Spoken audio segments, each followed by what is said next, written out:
নমস্কার দর্শক বন্ধুরা, রেস স্পোর্টসের পর্দায় আপনাদের সবাইকে স্বাগত। ক্লাব লাইসেন্সিং এই ব্যাপারটা নিয়ে কিন্তু কাল এক গোটা প্রতিবেদন রেস স্পোর্টসের পর্দায় আপনারা দেখতে পেয়েছেন এবং সেখানে কিন্তু আমরা জানিয়েছি যে মোহনবাগান, মোহামেডানের মতন কলকাতার দুই বড় ক্লাব কিন্তু এই ক্লাব লাইসেন্সিং প্রক্রিয়ায় উত্তীর্ণ হতে পারেনি। এআইএফএফ কিন্তু শর্ত সাপেক্ষে একমাত্র উত্তীর্ণ করেছে ইস্ট বেঙ্গলকে। তাই কালকে থেকেই মোহনবাগান দর্শকদের মনে কিন্তু এই প্রশ্নটা ঘুরপাক খাচ্ছিল যে কি কি কারণে ক্লাব লাইসেন্সিং প্রক্রিয়ায় উত্তীর্ণ হতে পারলো না মোহনবাগান এবং কেনই বা হতে পারলো না মোহনবাগান, এবং সেই সংক্রান্ত যে আপডেট, সেই আপডেট নিয়েই কিন্তু আজকে আপনাদের সামনে আমরা এসেছি এবং সেখানে জানা যাচ্ছে যে ক্লাব লাইসেন্সিং এর জন্য যে সকল কাজ করতে হতো প্রত্যেকটা ক্লাবকে, তাতে কিন্তু দুটো নতুন কাজের অন্তর্ভুক্তি করিয়েছিল এআইএফএফ। এবং সেই নতুন দুটো কাজ কি কি? প্রথম কাজ হলো প্রত্যেকটি দল যারা আইএসএল খেলছে অর্থাৎ ক্লাব লাইসেন্সিং প্রক্রিয়ায় নাম দিচ্ছে, তাদেরকে আন্ডার 10 একটি ফুটবল দল বা একটি দল থাকতে হবে এবং তার সাথে সাথে একজন পার্মানেন্ট সিকিউরিটি অফিসার নিয়োগ করতে হবে। এই দুটো প্রক্রিয়ার কিন্তু অন্তর্ভুক্তি হয়েছিল এই ক্লাব লাইসেন্সিংয়ে এবং সেই দুটিতেই কিন্তু আটকে গেল মোহনবাগানে কিন্তু এখানেই উত্তীর্ণ হতে পারলো না ক্লাব লাইসেন্সিং প্রক্রিয়া এবং এআইএফএফ মোহনবাগানকে ফেল বলে ঘোষণা করেছে। তবে এরপরে কি পদক্ষেপ নিতে চলেছে মোহনবাগান? কারণ মোহনবাগানের মতন একটি ক্লাব যারা ক্লাব লাইসেন্সিং প্রক্রিয়া যদি ফেল করে থাকে, আমরা জানি যে ক্লাব লাইসেন্সিংটা কতটা গুরুত্বপূর্ণ এবং সেখানে কোনো দল যদি সেটাতে ফেল করে তাদেরকে কোন কোন অসুবিধার মুখোমুখি হতে হয় সেটা কিন্তু ফুটবল দর্শকেরা জানে। সেখানে দাঁড়িয়ে মোহনবাগান যে ক্লাব লাইসেন্সিং এর ব্যাপারটায় উত্তীর্ণ হতে পারলো না, সেইখানে দাঁড়িয়ে নেক্সট কি পদক্ষেপ নিতে চলেছে মোহনবাগানের ম্যানেজমেন্টের সূত্র মারফত খবর, ক্লাব লাইসেন্সিং নিয়ে এই মুহূর্তে কিন্তু ফের আবেদন করতে রাজি নয় মোহনবাগান ক্লাব। যেখানে এআইএফএফ বলেছিল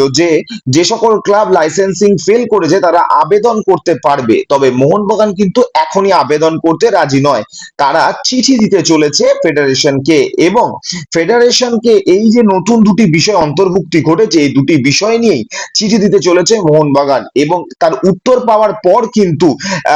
এই আবেদন নিয়ে ক্লাব লাইসেন্সিং আবেদন নিয়ে কিন্তু ভাববে মোহনবাগান ম্যানেজমেন্ট। যদিও আবেদন মোহনবাগানকে করতেই হবে কারণ আইএসএল এ ক্লাব লাইসেন্সিং প্রচন্ড গুরুত্বপূর্ণ একটি বিষয়, তবে সেটা চিঠির উত্তর পাওয়ার পরেই জানা যাচ্ছে মোহনবাগান সূত্রে। অর্থাৎ এআইএফএফ এর যখন কোনো আন্ডার 10 প্রতিযোগিতা নেই, যেখানে আন্ডার 14, আন্ডার 16, আন্ডার 19 প্রতিযোগিতা আছে, আন্ডার 10 প্রতিযোগিতা নেই, সেখানে কিভাবে এআইএফএফ আন্ডার 10 টিম বা দল তৈরি করার কথা চাপিয়ে দিতে পারে এবং আন্ডার 10 দল কেনই বা তৈরি করবে মোহনবাগান যেখানে কোনো প্রতিযোগিতাই নেই এআইএফএফ এর আন্ডার 10 এর? তাহলে আন্ডার 10 দল তৈরি করার দরকার বা প্রয়োজনীয়তাটা কি, সেটা নিয়ে কিন্তু প্রশ্ন করেছে মোহনবাগান কর্তৃপক্ষ। এবং তার সাথে সাথে এই যে সিকিউরিটি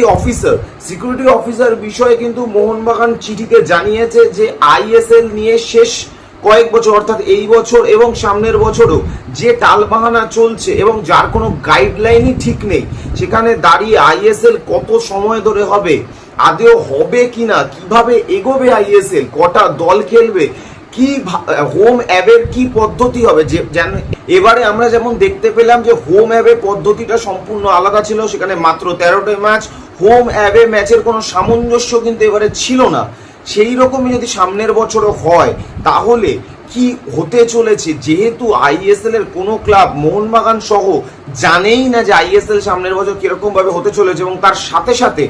ডুরান্ড কাপ বা সুপার কাপেরও কোনো গাইডলাইনের ঠিক নেই। ডুরান্ড কাপ কিভাবে খেলা হবে, কবে থেকে খেলা হবে, এখনো অবধি কোন কোন দল তাতে অংশগ্রহণ করতে চলেছে, ডুরান্ড কাপ নিয়ে তো একটা টালবাহানা চলছেই, তার সাথে সাথে সুপার কাপ যেটা হয়তো নতুন নাম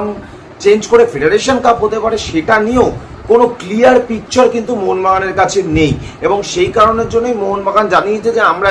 যখনই টুর্নামেন্ট সম্পর্কে আমরা খবর পাই বা আমরা বুঝতে পারি যে টুর্নামেন্টটা কত দিনের হচ্ছে বা কিরকম হচ্ছে, তখনই কিন্তু আমরা ক্লাব একটা সিকিউরিটি অফিসার নিয়োগ করি যে কিন্তু প্রফেশনাল হয় এবং প্রফেশনাল ভিত্তিতেই আমরা তাদেরকে নিয়োগ করি।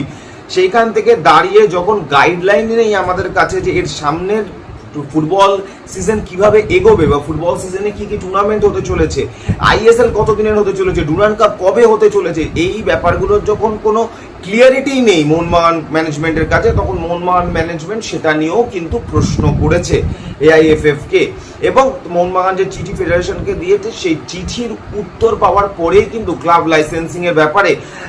আবার কোনো পদক্ষেপ নেবে মোহনবাগান। এর থেকেই বোঝা যাচ্ছে যে মোহনবাগান কিন্তু ক্লাব লাইসেন্সিং এর যে দুটি নতুন সংযোজন হয়েছিল, এই আন্ডার 10 দল এবং